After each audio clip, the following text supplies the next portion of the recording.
Hey, good morning from the office. I'm your host, BKP. We are North Georgia's only live online morning show. Thank you for joining us. Josh, show them how they can contact the show. There we go, right there. 706-889-9700, chief at fetchernews.com. And there's all the social media ways you can get in touch with us. Sorry, we're a minute or two behind. Okay, folks, let me tell you what we got going on today.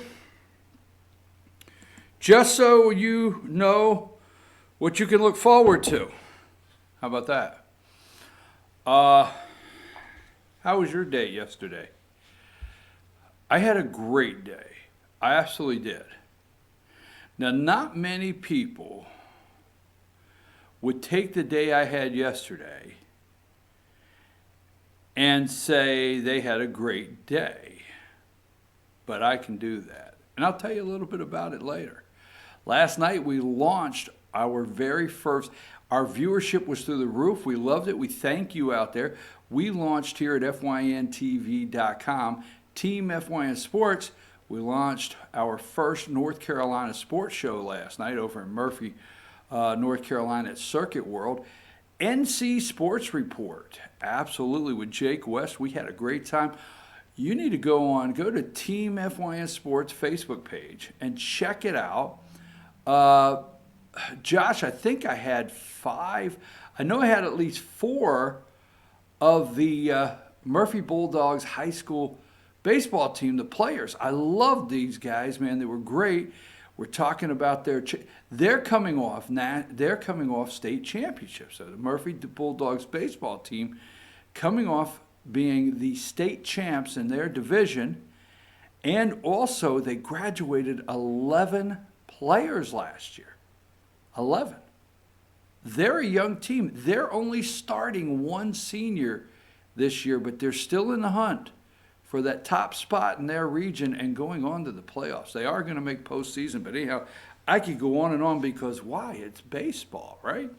So you got to check that out. I enjoyed that last night. But let's say this, okay. At 9 o'clock, we're going to run an interview, all right? And yesterday, we brought in Derek Somerville. Okay, he came in yesterday, and this is going to be at 9 o'clock. Now, during the 2019 legislative session, if you're national out there and watching, stay with me just a minute. I want to set this up, and we'll get on, God knows, Nancy Pelosi and impeachment and all the above. We'll get there. But during the 2019 Georgia legislative session, all right, David Clark, Representative David Clark, put a resolution on the floor to ask Georgia House Speaker David Ralston to resign, stating alleged abuse of legislative leave. Okay, and that took place, and nine other representatives signed on to that resolution. Now, there's not been any others sign on to that resolution since. But that happened in the middle of the session. Well, obviously, the Atlanta media loves that, okay? They loved it. They soaked it up like a sponge. They found joy in this because it could elevate maybe Democrats. I don't know. We'll leave that alone right now. But then this former FBI special agent, Derek Somerville, took on his own, and he will tell you in the interview, not me. We asked him out of his own pocket, he said, to investigate the legislative leave. He went to 8 counties, and he pulled documents, a lot of documents, to substantiate his investigation. So he had a press conference last Wednesday for an hour. Now, as you know, your host here, I could care less about the Atlanta media that does no pushback. And what I mean on pushback is if you're going to do a press conference and you're going to put things out and you're going to make statements, then you need to be questioned. Well, the Atlanta media is not pushing the question of a total investigation here. So I invited Mr. Somerville up yesterday, and we turned on the camera, and I think we didn't put no time on it. We just set the chairs up, turned on the camera, hit go, and we had a conversation for 2 hours. Camera running 2 hours.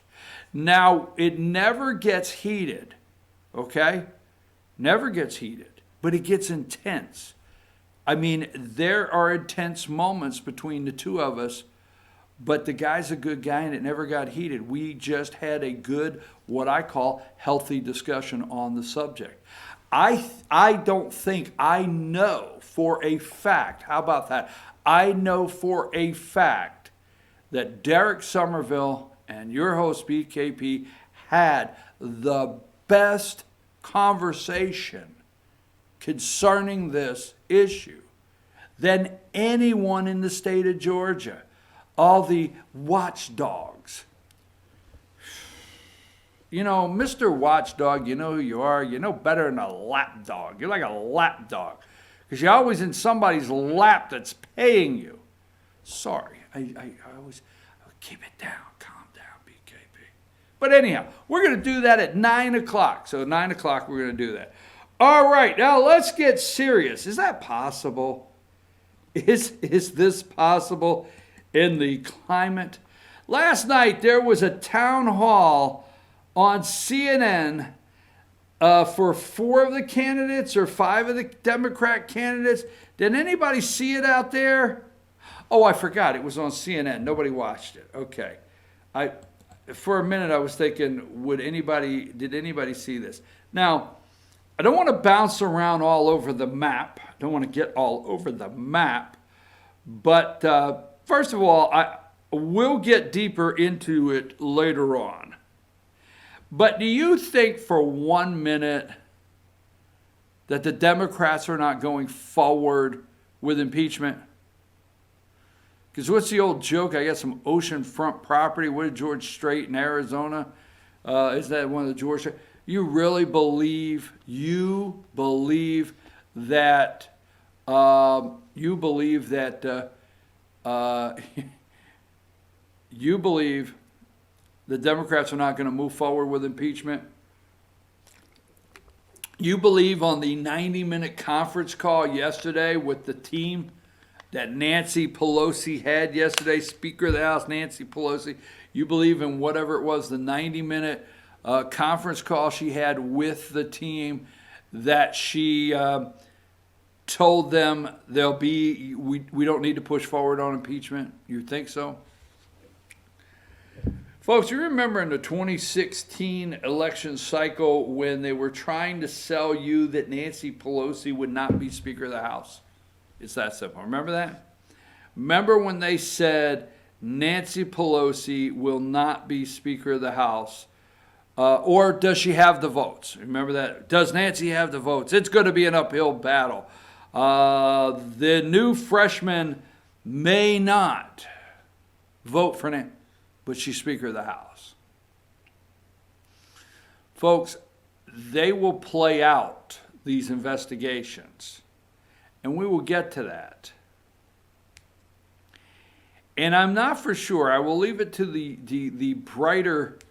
I'll leave it to the great one, Mark Levin, and the guy running the country at 12, from 12 to 3, the guy that runs the country, Rush, to really put some of this in perspective, because I don't have here. I always level with you. I don't have the connections, I admit that I would like to have to know what's going to happen. I can only go through everything they say, try to dice it up, and bring to you what I think would happen, but I'm not in the know. Got to admit that. That being said, do I think they saved the impeachment for second term? I don't know. I don't know if they save it for second term. I don't know if they save it for if Trump wins. I don't know. So anyhow, we'll talk about that in a little bit. How about this? You remember we talk all the time. Go to number 1. Okay.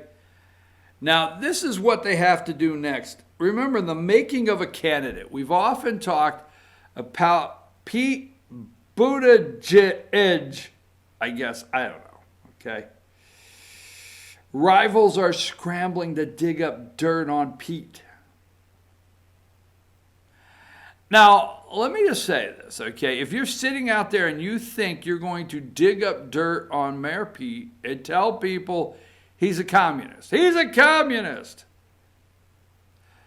Be careful, because I'm not for sure there's not a pretty good percent of people that don't care. We have to be careful in this cycle. When I say careful, we have to be careful with fooling ourselves on what will actually turn a voter against a candidate. All right? We have to be careful. But they're scrambling now. Why are they scrambling? Give me number 2. The New Hampshire 2020 Democrat primary. University of North New Hampshire. Mayor Pete has shot up right next to Joe Biden. I mean, he is up 14 points. Now, how did Mayor Pete get there? I mean, because, let me ask you a question. How did Mayor Pete get to where he's at? Because I know South Bend, Indiana, that TV market, it's not the New York. It's not the Chicago. It's not LA. I mean, I'm wondering if them little South Bend, Indiana TV stations were able to get the word out that Mayor Pete is running. Or is this the creation of a candidate? I also want to ask you, look at Francis down there. Francis is even under the gay black guy, Cory Booker. I don't know if he's gay. I mean, I don't know. If he'd just come out and say it, I don't know. You look it up on Google. There's a lot of talk around Newark. I'm just saying, around Newark, around the home block where he lives, there's a lot of talk, folks, all right? So anyhow, look at Francis down there. Francis is down to 3%. He's lost 2. Now, did Beto Francis O'Rourke actually open his mouth on the national stage and the media could not contain it? And you actually found out this guy's dumb as hell and he has nothing he can only do is get on a stage and go like this over and over? You didn't see that in the 2016 in Texas. The media made a rock star out of him, but never covered anything in that campaign against Ted Cruz. They built him up to be something he's not. And on the national stage, you were too busy wondering if we would get rid of Claire McCaskill. You were too busy watching Trump rallies around the country. You were too busy with your own campaign or your own district or representative to pay attention to Texas. But guess what? As soon as Francis opened his mouth on the national stage, I think they picked a different horse. They've gone for Mayor Pete. Mayor Pete has the new husband. He checks off all the boxes, folks. He gives you and I, this is the media's opinion. This is what the media wants to help you and I do. They love to help us. They do not cover things. The fake news, they don't cover news. They see their role as helping you and I get over some hurdles in life. I mean, if you're out there and you're 50 and over and you happen to be white, I feel like I'm doing a damn commercial. If you're out there today and you're 50 and over and you happen to be white, we have just what you need. Dial now 1-800 and tell them I sent you, because we're going to help you with acceptance, tolerance. Hey, Frank Thomas, you're looking great. What is it? What is it about you that looks so well? Well, I'm taking this little pill, and I'm tolerant. I accept people. I've learned to coexist. Damn. That's awesome, Frank. Mayor Pete is going to help you and I, the white male, 50 and over, learn these things. So when our grandchildren come to us and say, I don't know whether to put on a tutu or a baseball hat. Which one is it, Grandpa? You will learn to say, whatever you feel, express yourself. Be who and what you want to be. Why, if you want to be a giraffe today, be a giraffe. You and I have to learn that. Now you think you know what? I love when you probably out there think I'm just being silly, but it's true. It's absolutely true. The manipulation they try to work. Now, would Mayor Pete be at number 3? Now look, Joe Biden's lost 4 points. Would Mayor Pete be where he's at today? What if MSNBC would have taken Elizabeth Warren and launched her? You know, got that, you know, that T-shirt launcher at the ball game and boom, shot Elizabeth Warren. What if? What if Kamala Harris, okay, who is at, 4%. What if they would have built, what if? Now, the one thing to take away here, and I'm going to take a quick commercial and get off the making of a candidate here, but one of the takeaways, if you notice, Bernie's up to 30%. Now, you may say, well, he's been on CNN, and he's been on here, and he's done this town hall, and this and that. What has Bernie done that nobody else? You see here, you don't even have Klobuchar in Minnesota, Senator Klobuchar. You don't even have her on the polling data right here. Do you see her? No. She was at the CNN town hall last night. Did you see that? No, it was on CNN. That's my joke. Okay. So, anyhow, Klobuchar, right?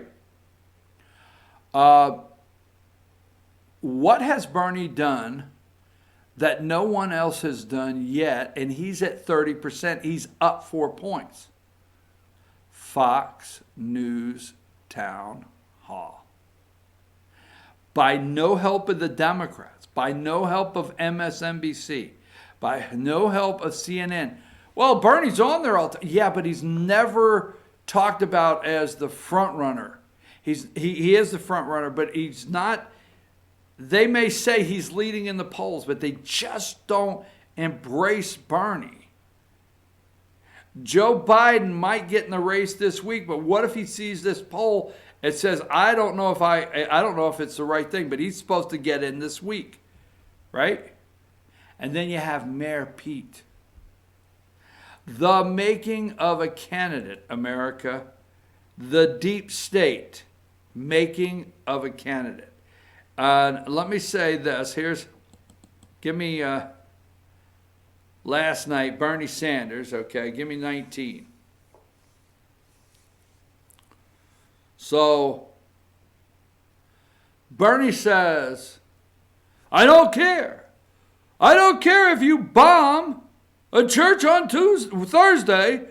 If election day's Tuesday, you should get the vote. I don't care. We need to set machines up because it doesn't matter. I mean, you should get the vote in this. I don't care how. What the hell? This is the front runner. Ready to put voting machines in prisons. Because if you bomb or kill somebody on Thursday, Bernie sees no reason on Tuesday that you shouldn't have the right to vote. Oh my God. So that's the front runner. And here is, give me number 18. Here are Elizabeth Warren, impeachment Elizabeth Warren, Klobuchar. They're all on the CNN town hall. And so we're going to take a brief break. Yes, they want Don McGahn. They want Don McGahn to testify in front of Congress. I want to talk about that.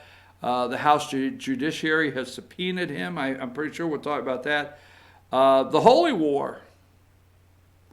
I mean, I'm telling you, you're in a fight for your life here in this country, and you better wake up, because I keep waiting for, in the aftermath of the Sri Lanka church bombings. I mean, when we get back, I will read Representative Omar from Minnesota. I will read her statement on that bombing when we return. I'm your host, BKP. We'll be back right after these messages.